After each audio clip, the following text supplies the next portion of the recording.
好，歡迎嚟到呢，就係睇波台呢。咁啊，而家除咗我喺度監製喺度，亦都係有阿 Matthew 喺度嘅。喂，Matthew 同大家打聲招呼先呢。喂，大家好，大家好。即係冇呢個，通常一有假放國際賽就又係我出現嘅時候。係咁啊，實際上呢，呢啲係難得嘅假期啦。咁啊，有難得嘅假期嘅時候，又可以睇下第二啲波啦。咁啊，亦都喺度就恭喜呢，就係阿 Matthew 先，因為呢，要關心下呢，就係 Matthew 而家工作緊嘅球會啊，就馬毛啦咁樣樣嚇。嗱，喂，馬毛就而家應該呢係進入咗邊一項嘅比賽呢？就係呢個比賽嘅稱呼應該咩？叫做誒，就諗瑞典杯咯，瑞典杯或者杯賽咯，係。係啦，瑞典杯係啦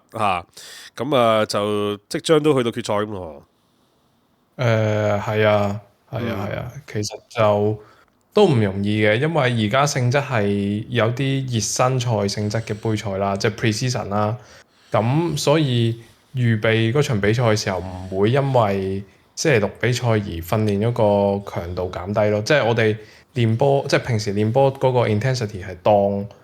熱身賽，即係 pre-season 咁樣練。咁啊，所以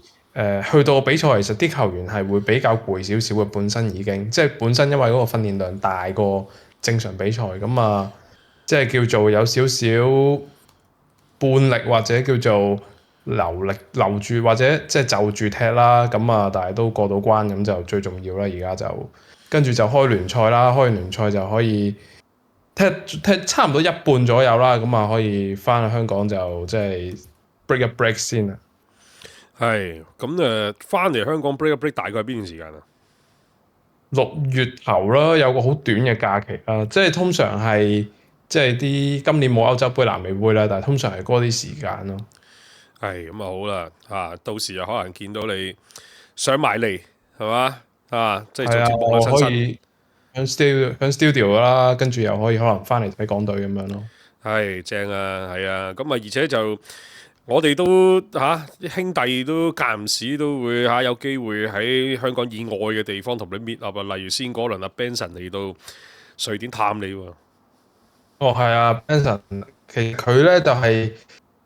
即係哥本哈根就對車仔啦，嗰場歐協聯咁，跟住咁啱咧，哥本哈根主場先，咁跟住就佢去睇作客，咁啊，因為哥本哈根同我住嗰度好近嘅，咁啊佢話，咁我話不如你過埋嚟睇啦咁樣，嗯嗯嗯，咁啊，其實本身嗰場波我都有諗住攞飛睇嘅，咁啊，但係誒，即係哥本哈根一對呢啲歐洲大球會就真係鋪晒啲，即係全場爆嘅。咁我話攞唔到飛啦嗰場波，咁啊，但係就係啦，即係我最後就即係叫做邀請咗佢嚟即係睇下我哋平日點樣運作咁啊，即係有耐冇見啊嘛，食個飯咁樣咯。咁啊，Benson 係拍咗 vlog 嘅，咁啊佢就之後都會將某啲內容擺翻上個 vlog 嗰度啦，擺翻去 YouTube channel 啦，咁啊大家都可以睇下啦，咁樣。係啦，咁啊，大家又即係留意 Benson 個 vlog 啦，咁啊，另外就即係既然阿 Matthew 喺度嘅時間，又即係講兩句就關於你愛隊啦，曼城啦，梗係又係咪？但你話曼城誒點樣都好啦，反反覆覆咁樣樣，咁而家喺聯賽即係而家我哋嘅國際賽周啦，係咪？而家喺聯賽咁啊，暫時係企穩咗喺第五位嘅咁樣樣喂，驚唔驚今季即係直頭冇前四咧？嗱，因為都咬得好緊啊！嗱，對上其實我嗰隊就本身唔係好車路士，驚嘅，唔驚，其實本身唔係好驚嘅，即係我係唔係成日睇曼城啦。係咁啊，但係我見佢上個禮拜贏唔到白禮頓啦，咁我真係第一次擔心，好似可能有機會無緣呢個前四啊，打唔到歐聯啊咁樣咯。嗱，因為喺曼城樓下咧有隊紐卡素啦，咁啊踢少一場啦，咁啊但淨係落後一分嘅啫。咁你睇翻呢，就係而家喺呢個所謂前四嘅爭逐區入邊呢，嗱車路士啊49分啦，29場就49分啦，嗱曼城又係29場就48分啦，紐卡素啊28即係比曼城嘅少一場啦，咁但係47啦，咁啊跟住然之後白里頓又係47分啦29場，咁啊然之後去到第8位嘅富咸咯同埋亞士東維拉咧第9位咧都係攞45分嘅，咁然之後第10咧係班尼茅夫44。講緊你由第4去到第10，5分上落啫喎。係啊，係啊，即係你咬得好緊啦啲分，但係咧，即係二嚟，其實你睇唔到曼城係勁過其他對手好多啊！呢、個先係問題。即係如果你話你覺得曼城，或者如果你作為球迷，你覺得曼城仲可以好似以前咁樣嚇，季尾連續贏十幾場，跟住補翻個前四，其實我覺得今年真係難搞啲，真係唔得啦。今年係真係唔夠其他球隊勁，咁所以係咯，咁啊，所以我就覺得前四有得爭下，但係都有啲問水嘅其實。咁啊，對住白禮頓就係喺領先兩球啊，有段時間都唔係領先兩球嘅，領先即係都叫 keep 住有個領先嘅記錄喺度啦。咁啊但最後咧就係因為古沙路夫嘅嗰個老烏咧，咁啊最後就2-2啦。咁啊跟住就仲有就係聯賽又係作客俾森林咪輸咗波啦咁樣。我感覺好似係而家咧，因為曼城對住呢啲所謂即係爭四嘅6分波咧，冇乜把握贏喎。呢個係都幾明顯嘅嘅跡象嚟喎嚇。係啊，係真係有一種技不如人嘅感覺咯，即係佢唔係以前，譬如可能譬如以前曼城有對過水晶宮嘅，咁可能有時嗰啲比賽曼城成7-8成控球，射25球，射30球波，但係可能有時即係對手嗰個把握力強就入一球，可能3射兩中入兩球咁樣，咁跟住曼城可能輸高一種波，你會覺得唉咁你即係嗰個贏場面啊形勢都有喺度，咁但係就即係可能呢一場波輸把握力，或者呢一場波我會話唔好彩啦咁樣啦。但係曼城基本上而家你見到佢啲比賽，佢都冇呢一個能力去攞住個波，然之後即係首先個控球冇以前咁好啦。咁啊，第二就係即係佢響防止對手製造機會嗰方面，其實都爭好遠啊，比以前即係都差咗好多。咁啊咁有一 part 你可以話佢非戰之罪啦，即係啲中堅傷晒啦，即係冇尼敦亞基、冇史東斯、冇阿簡治咁樣，咁啊即係呢一個係即係我成日話熱刺都係爭呢樣嘢㗎，即係熱刺又係條後防長期都係擺唔到4個正選出嚟㗎嘛，3個都未必擺到㗎嘛，咁啊即係呢啲就會係叫做大受影響咯，即係你睇下利物浦其實佢有時會有啲傷患啦，即係譬如而家 TA 會傷啦，但係譬如雲迪克、江拿迪咁樣輪流，可能間唔時有一兩個冇出，但係其他幾個都仲喺度，加埋即係加分比啦，即係咁樣。咁啊，曼城反而即係後防嗰個人，即係後防基本上場啲人都唔同咁滯嘅，咁啊，即係呢個真係有啲就係即係咯，個水平就低過以前好多咯。係啊，咁一方面你話你新簽翻嚟古沙路夫，佢都要啲時間去再融入啦。咁其他球員嘅狀態有可能又會反反覆覆啦。咁你睇譬如羅賓迪亞斯咁，呢個都講咗都頗長時間嘅。獲加就已經係 decline 得好緊要，咁啊半季就已經去咗 AC 米蘭。咁啊你兩閘嗰度，咁啊而家左邊 keep 住用基華迪高，但右邊嗰度呢，即係始終你試咗唔同嘅人選，都好似都冇乜邊一個定案呢，都真係叫做用得落手嘅長時間地。咁同埋個問題係防線嘅溝通咧，即係譬如你當4個後衞啦，迪亞斯嗰邊咧同基華迪奧嘅溝通都或者係啦，即係嗰邊都叫做仲好啲嘅。但係我諗古沙洛夫真係佢唔講英文或者英文唔得啊，佢其實基本上佢同佢個右閘基本上啲溝通係基本上場場都唔係好穩陣嘅，即係其實佢係一個我覺得係一個好嘅收購嚟嘅，即係佢嘅身體條件或者佢嘅特質係可以即係去到一個好高嘅水平啦未來。但係而家呢一個 moment，即係佢點樣有時叫個右閘收翻入嚟，或者叫佢標唔標好咧？即係呢一啲嘅呢啲嘅防守上面嘅溝通，佢同隊友溝通唔到啦。咁啊，同時間我都覺得即係基華迪奧作為一個防守球員，佢都仲係太多嘅犯錯。咁即係咯，即係好多因素加埋啦。咁啊，所以即係咯，即係你就見到，我覺得曼城呢條後衞線其實未必真係會夠其他球隊打咯，有時。會唔會同佢而家嗰個位置都唔係佢自己最擅長嘅角色係好有關係呢？即係講基華迪奧啊。我覺得就有啲嘢唔關個角色事嘅，即係有啲可能佢其實佢只係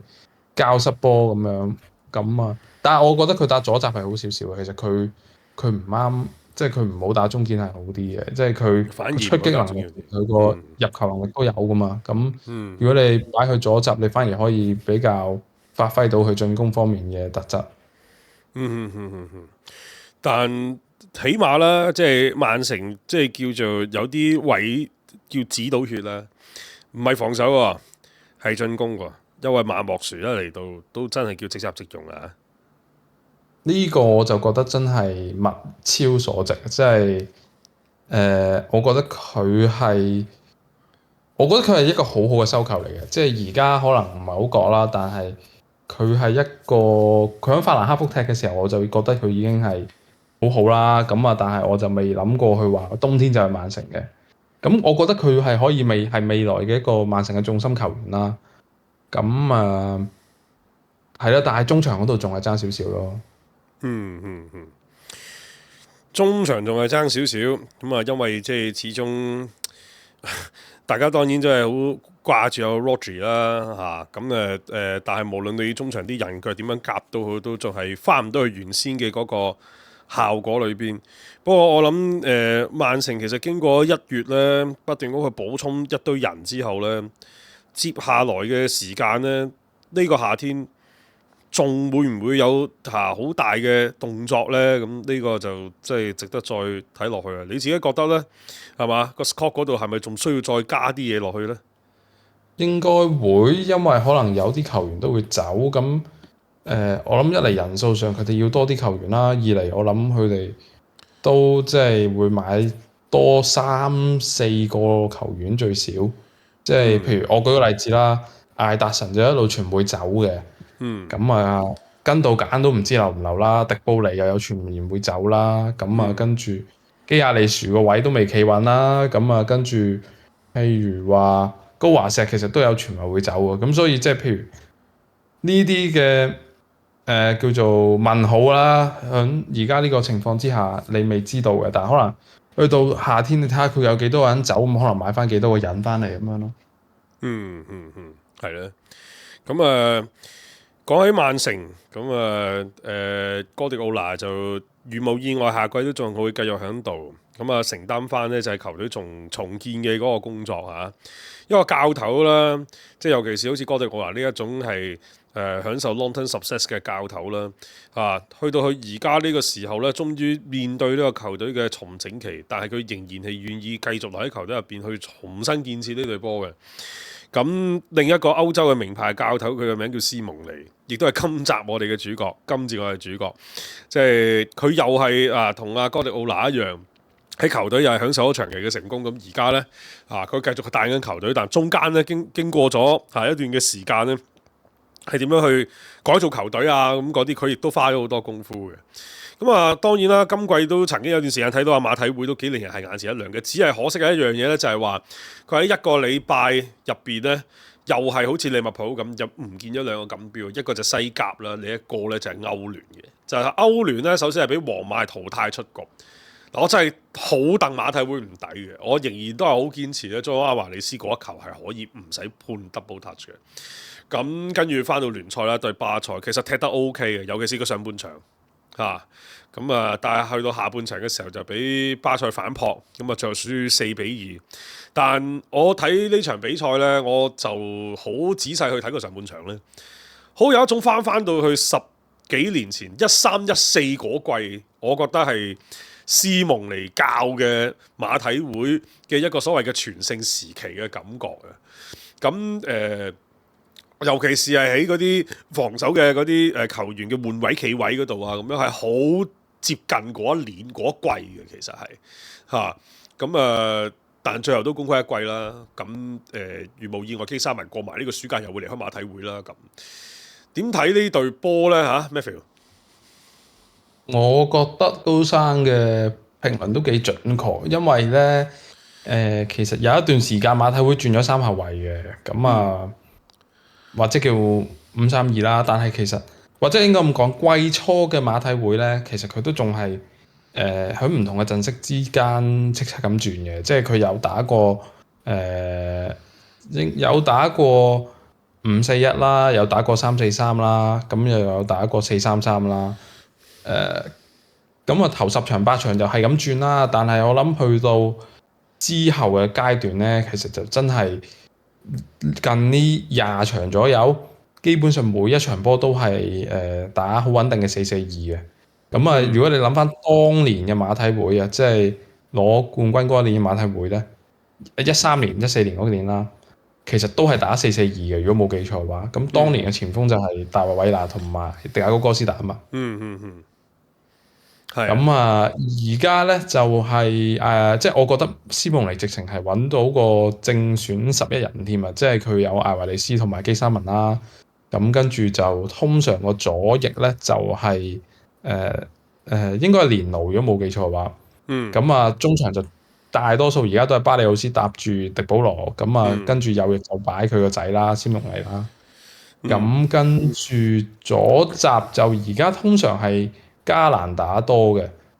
又係啦，咁啊跟住就朗格列同埋詹美尼斯打中堅啦，右閘就通常路蘭迪啦，咁但係佢有時會喺場即係比賽途中會轉下陣嘅，因為你知譬如路蘭迪咁樣，佢可以打幾個位噶嘛，即係佢可以打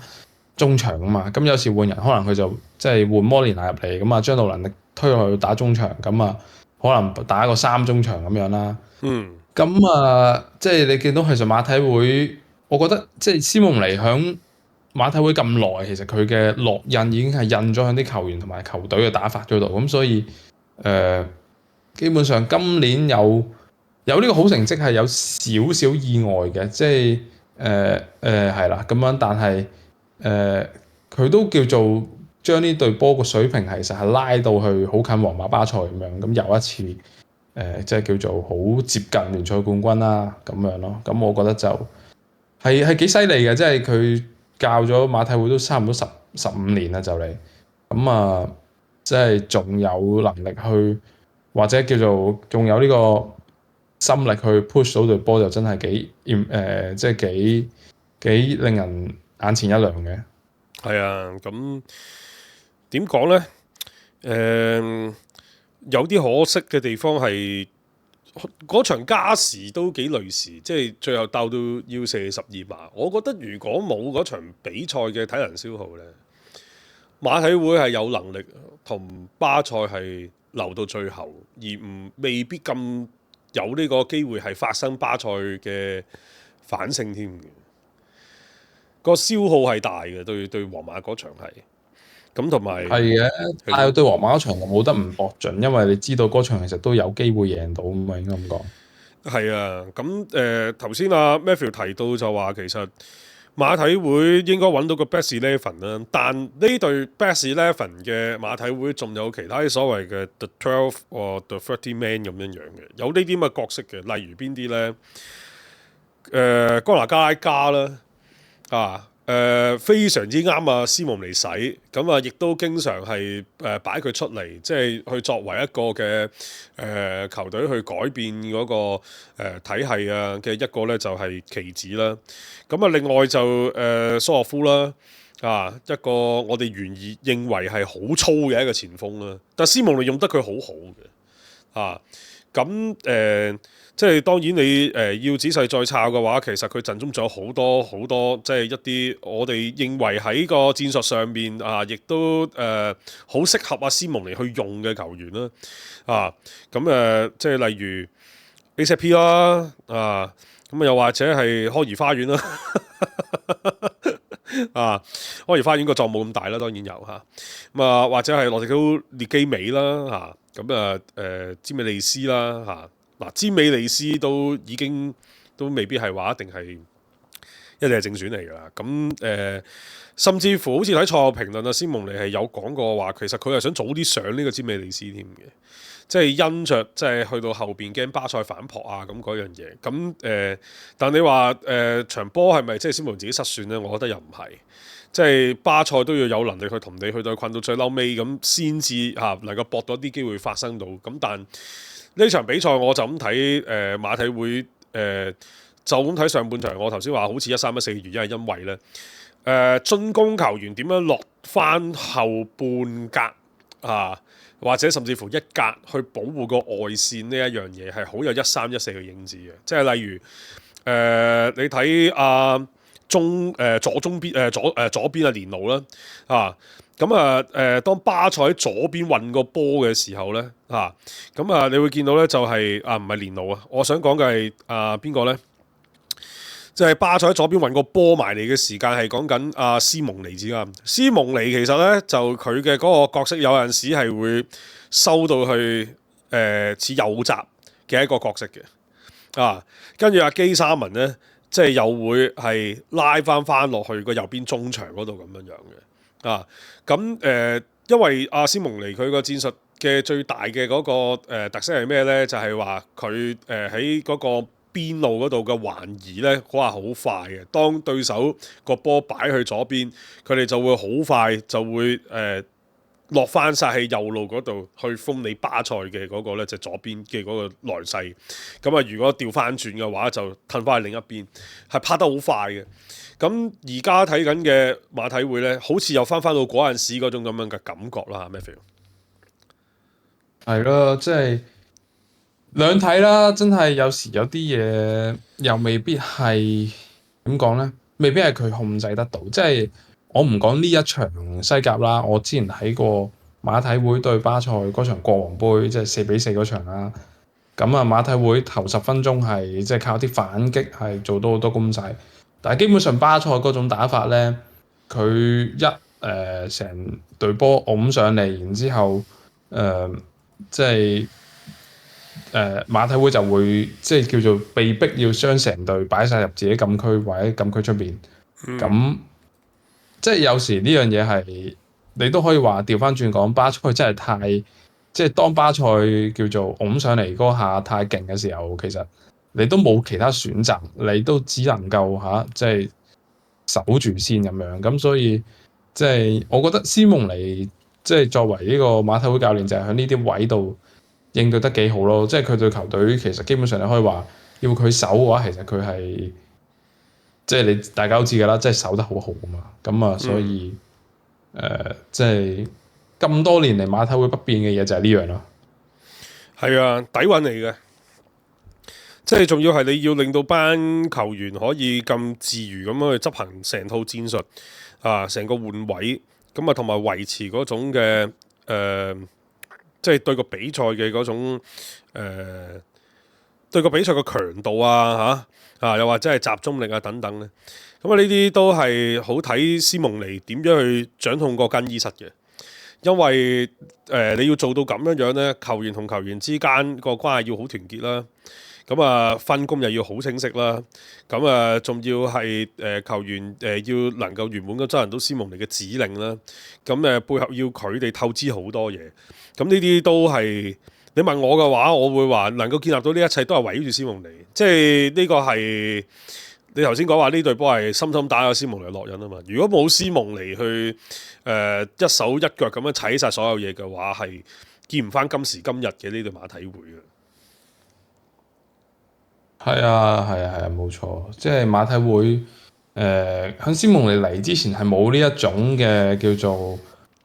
打法噶嘛，即係佢哋唔係咁樣噶嘛。咁但係而家基本上斯蒙尼呢一種等於咗馬體會。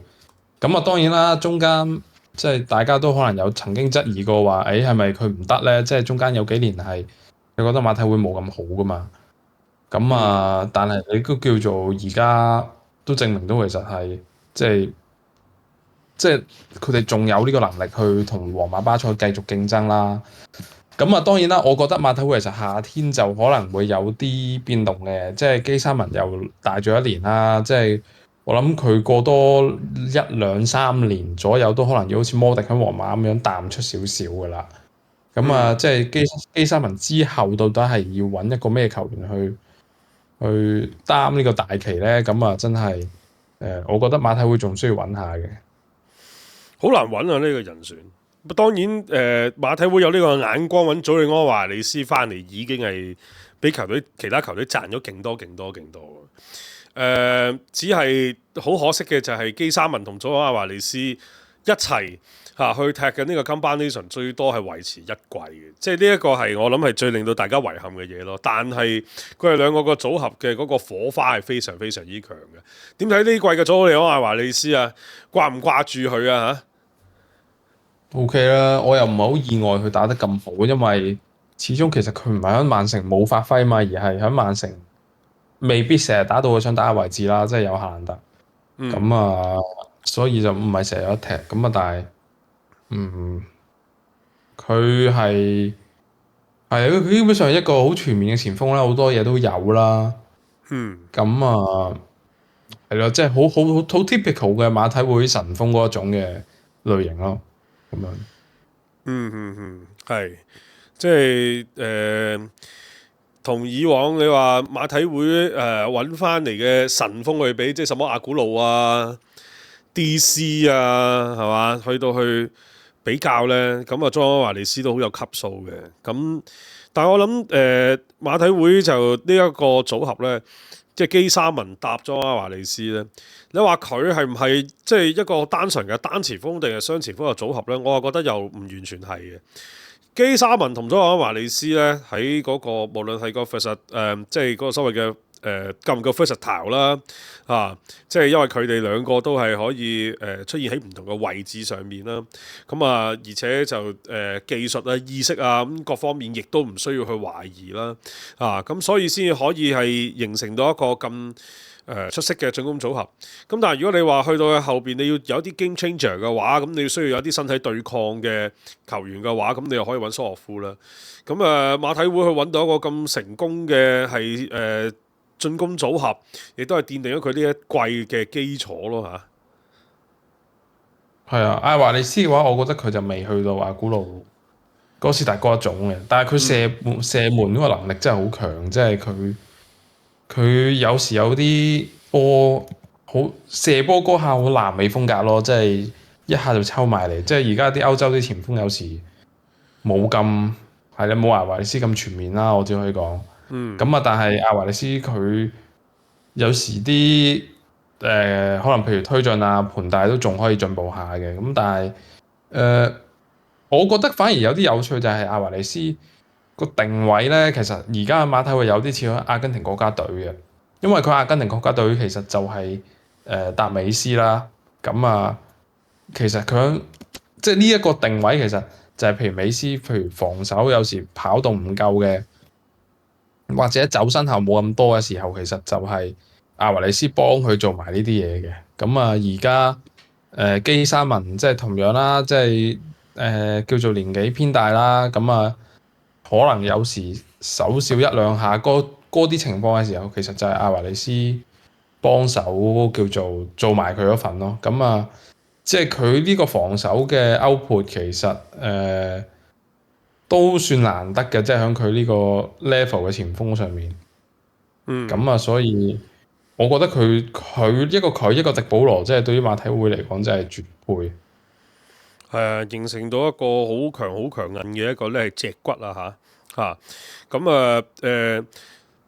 至少你覺得咧，即係馬體會今季拼到最嬲尾唔能夠係攞到個主要嘅錦標翻嚟，都算得上一個遺憾啦。你覺得即係你話除咗所謂運氣之外，咁爭啲乜嘢呢？爭啲乜嘢啊？冇咯，我覺得差唔多做盡嘅，因為你馬體會嗰個叫做咩？嗰個叫做嗰個期望你唔應該係皇巴嗰個 level 噶嘛，即係皇馬巴塞啲人腳啊，所有嘢都係勁過馬體會咁馬體會即係點講？佢嗰個第三嘅有少少比上不足，比下有餘咯。咁如果佢有一兩年可能譬如巴塞嘅或者皇馬嘅成績唔好啦，即係幾年前試過啦，咁可能嗰年佢就可以彈起叫做攞到冠軍咯。但係正常其實皇巴攞冠軍，我覺得係合理嘅事情咯。咁都幾慘啊！因為你永遠要趁住皇馬同巴塞都一齊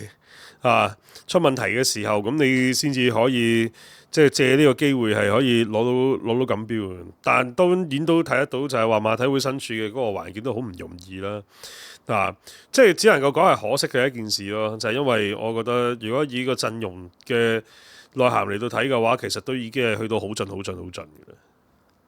係啊，即係同埋你皇馬嗰啲，譬如咩洛迪高啊嗰啲，你唔會去馬體會噶嘛。巴塞咁樣，佢長期都有啲耶馬啊、拉芬拿嗰啲，佢都唔會去馬體會噶嘛。咁可能譬如個代替品，譬如就可能係個斯蒙尼個仔咁樣咯。咁斯蒙尼個仔其實都好波，咁但係你唔係洛迪高啊、麥巴比嗰一種啊嘛。咁所以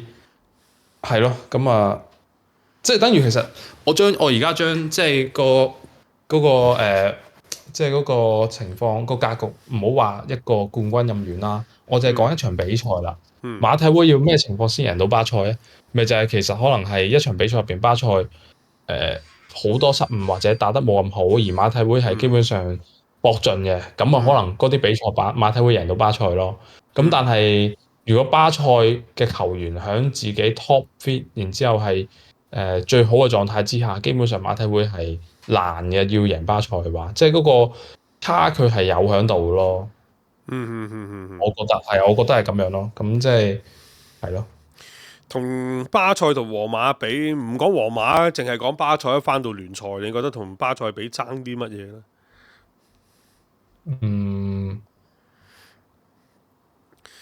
因為呢場比賽就好明顯係，我覺得都同嗰個雙方嘅賽程都好有關係。巴塞就踢少一場嘅，而馬體會係要同皇馬拼到12碼嘅。單係個強度同體能消耗就已經係都叫做都高下立見，所以呢度馬體會係巴塞好難。而家巴塞咧，即係叫做而家巴塞呢一班嘅球員咧，你睇下佢啲正選陣容嗰啲即係除咗馬天尼斯啦，咁基本上同埋除咗馬天尼斯同利雲道夫斯基，基本上個個都係好後生嘅，有氣有力嘅，即係阿巴迪03年，卡沙到03年，Pedro 02年。耶馬同古巴斯07年出世嘅，即係佢哋嗰個體能輸出係基本上呢樣嘢係你好難去揾到一隊球隊係可以咁樣，定係同你跑咯。有時咁我覺得係即係呢個少少誇張咁講，巴塞有時呢啲叫做真係天時地利人和咯。我會話係唔好彩嘅，即係馬體會係唔好彩嘅，因為係遇着係費力克去帶嘅呢隊巴塞。如果你話可能係換轉之前嗰幾任教頭呢，馬體會都可能有把握係去收拾巴塞，但對着費力克呢，就有困難啦。因為你都講到話，即係呢班波係有氣有力得嚟呢，亦都係能夠針對到馬體會嘅一啲好少數嘅一啲弱點啊，例如朗格勒咯，例如朗格勒咯，即係我就咁睇，譬如可能對馬體會對巴塞入第2球咁嗰個就真係你可以話係馬體會自己都唔好彩嘅即係俾你巴塞就嚟捉到呢啲路咯，我會話。即係你講費蘭托利斯嗰球？係啊，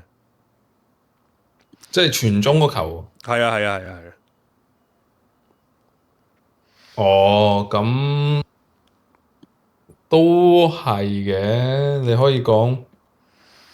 係啦，即係呢一啲細節位咯。如果你話嘅話，但係我覺得巴塞防守都係差嘅，基本上唔好話差嘅，但係巴塞防守唔係特別好咯。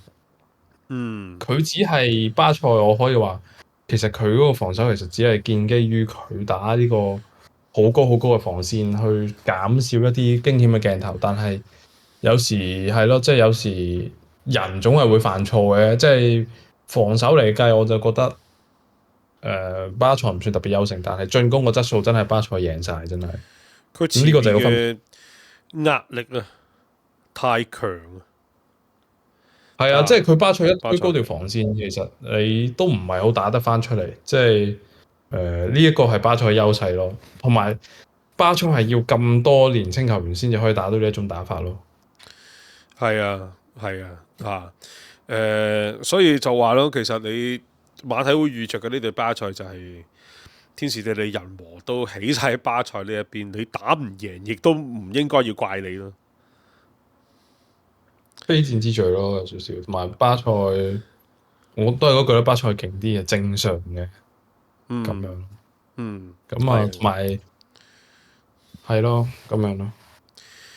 咁但係如果你話出到去歐戰係嘛啊，馬體會都有個競爭力喺度嘅，但係又要好睇下你嘅啲對手嘅級別係啲咩咯。即係譬如話，如果你遇着嘅係皇馬咁就，唉，90分鐘內你 KO 唔到皇馬，最後要去到12碼就都冇嘢好講啦係咯，同埋皇馬咧，今年佢哋有少少老對手嘅感覺啦，都係咁啊，即係之前聯賽已經踢咗2場，咁而家又踢多2場，其實好似好熟路咁樣咯，對面兩邊都咁啊，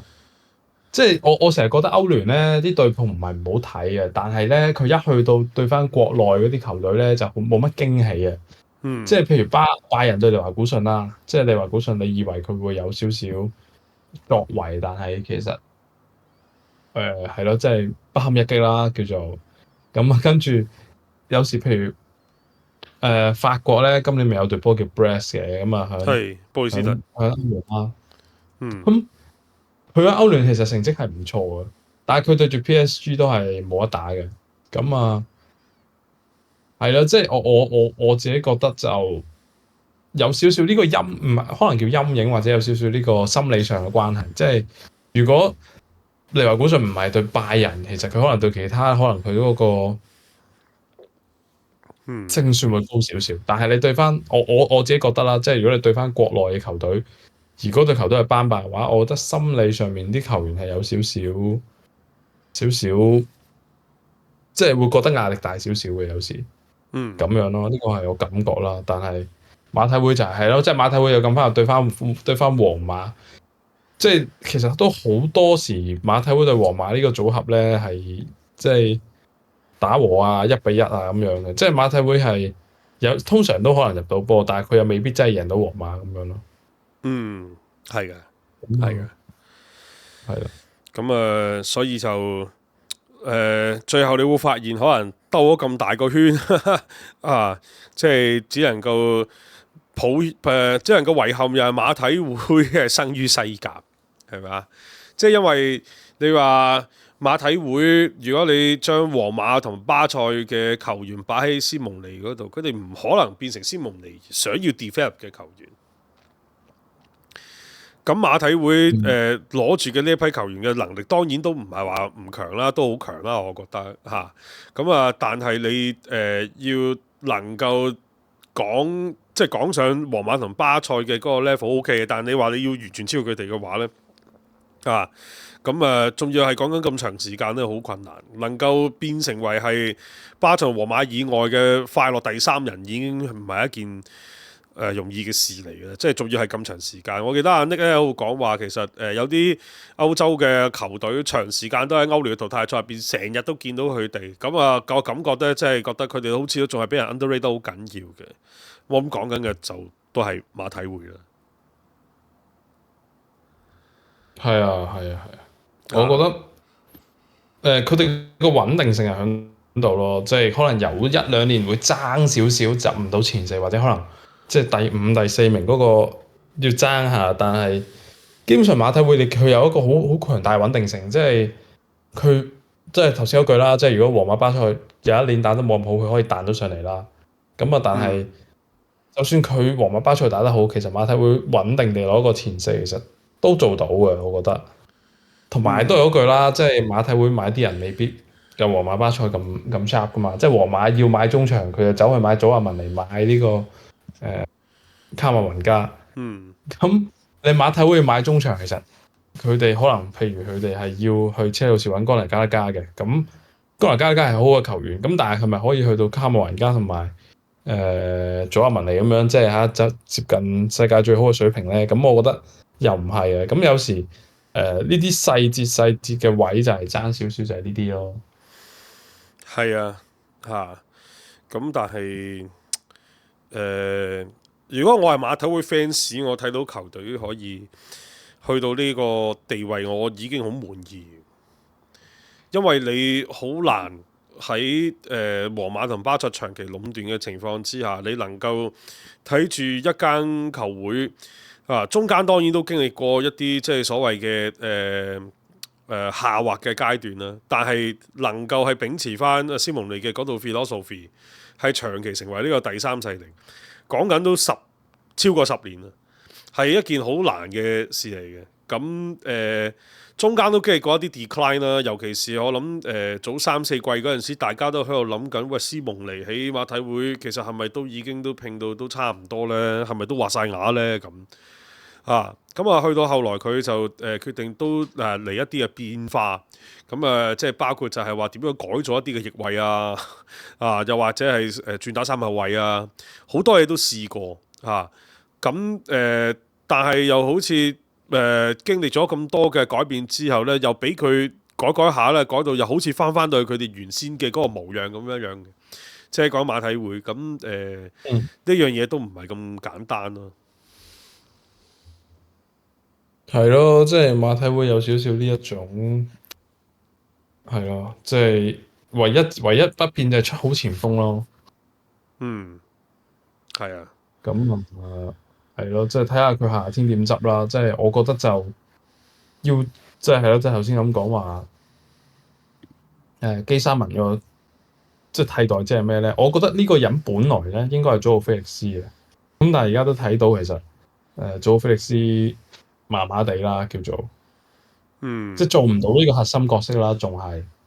咁亦都唔係馬體會球員啦，佢咁所以就即係。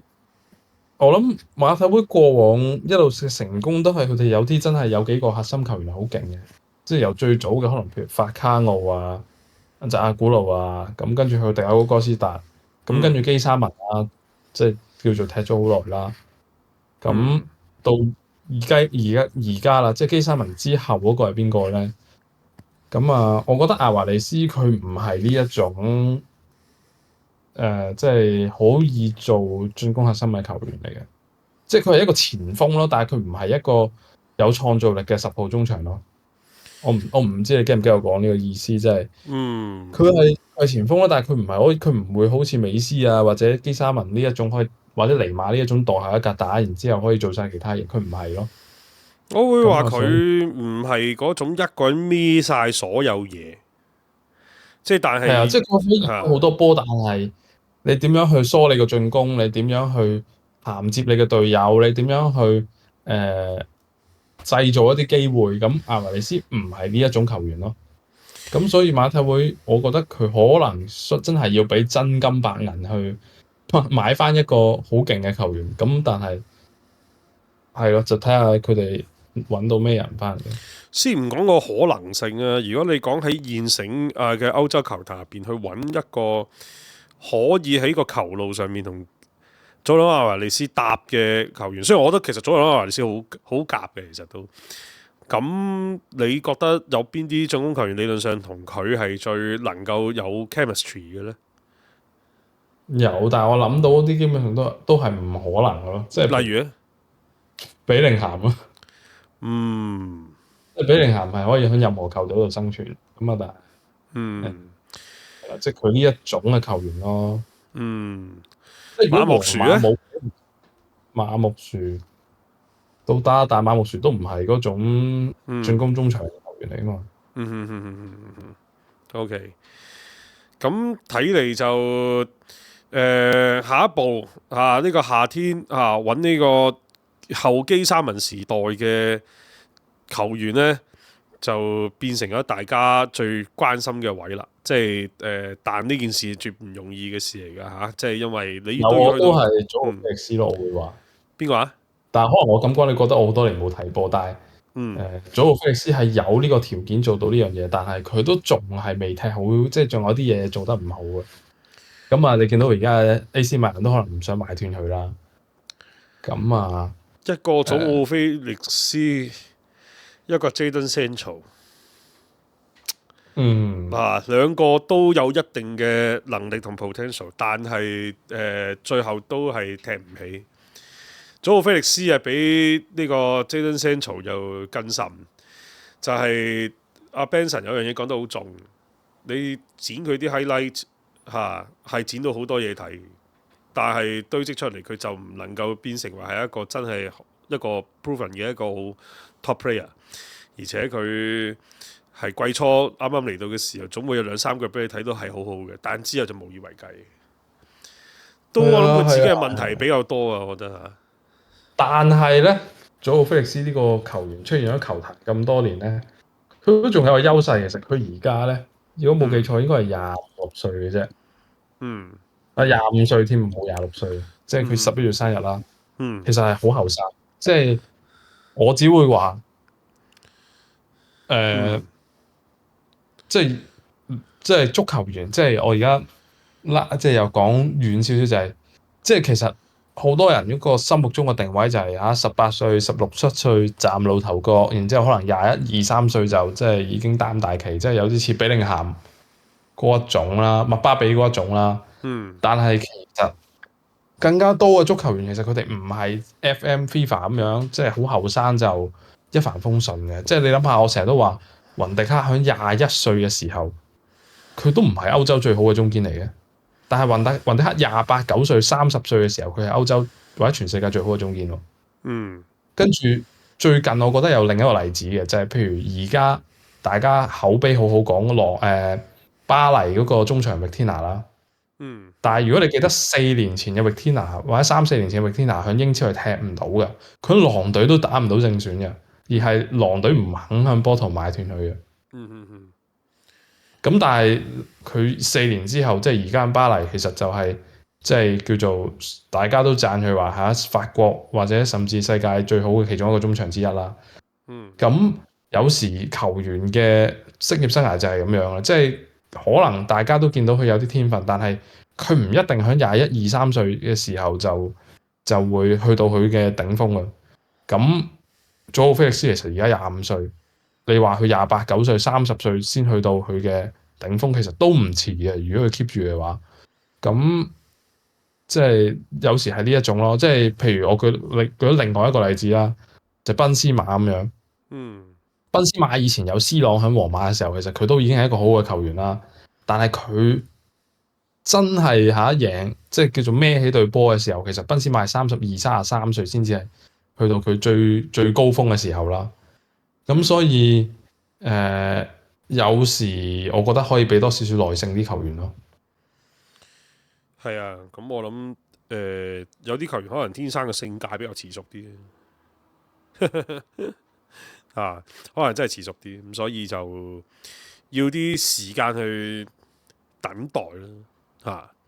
不過講翻馬體會咁基沙文嘅繼承人能夠解決到呢個問題嘅話，咁其實就都大家都唔需要話太過擔心馬體會之後嘅發展㗎啦。咁但係我會話其實你巴塞呢種咁樣嘅對手係嘅，即係佢而家係食緊呢一批青春風暴嘅戰術紅利。咁但係亦都學你話齋，食到咁上下會借㗎，會有去到盡頭嘅。呢個賽程嘅頻繁，再加埋呢班僆仔嘅體能透支，去到咁上下，其實球隊係會跌嘅。皇馬咁當然個勢係喺佢哋嗰度啦，但係皇馬係一支咁嘅球隊嚟嘅，就係佢哋嘅重心根本就唔係西甲、歐聯。如果佢哋要兼顧呢個歐聯嘅話，有陣時無可避免地係要犧牲西甲，而且佢哋自己都會係遇着一啲即係因為賽程帶嚟嘅傷病嘅問題，會動搖到佢哋喺聯賽嘅嗰個把握。咁所以馬體會要繼續同阿皇馬巴塞死練到唔好話今季啦，喺往後嘅賽季呢，仲有機會可以發圍嘅，啱唔啱啊 Matthew？冇錯。係啊，咁樣情況啦。咁好啦，咁關於馬體會咁，我哋都講到差唔多啦嚇。咁係咯，我覺得就今季都仲可以爭下國王杯嘅。我覺得贏到國王杯都係一個成就嚟嘅。但係即係西甲、歐聯呢啲就真係好睇運數啦。冇錯。係啦。好啊，咁我哋今晚節目就嚟到呢一度啦。咁亦都係辛苦晒 Matthew 同埋監製嚇。咁啊，今晚就到呢度先，拜拜。